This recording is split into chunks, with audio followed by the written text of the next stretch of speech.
Family life. My name is David.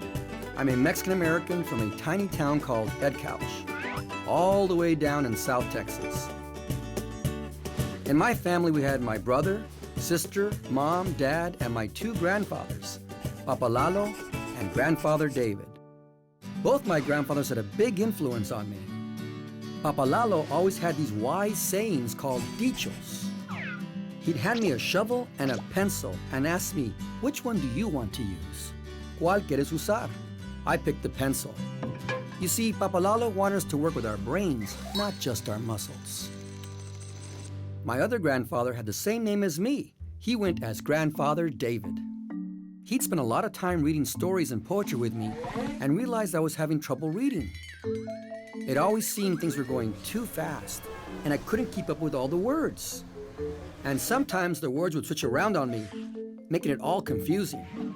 So, if I was reading the sentence, Sparky lives in the firehouse, the words would switch around on me, and I'd read it backwards as Sparky lives in the house fire.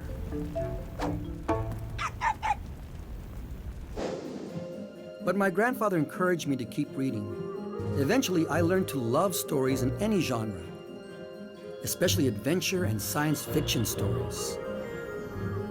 These kinds of stories helped me explore new worlds where my imagination could run wild. I also love stories so wacky they couldn't possibly be real. One of my favorite stories was about a corn farm. All the corn was stored in this shed with a big metal roof. And one day it got real hot, and all the corn started to pop. Right from under the tin roof, all the popcorn came shooting out. There was so much popcorn the whole town could snack on it. I remember reading that humorous story, and I could see the popcorn. I could smell it and taste it. I love popcorn. Thanks to both my grandfathers, I love stories. And now, as a grown-up, I like writing them too.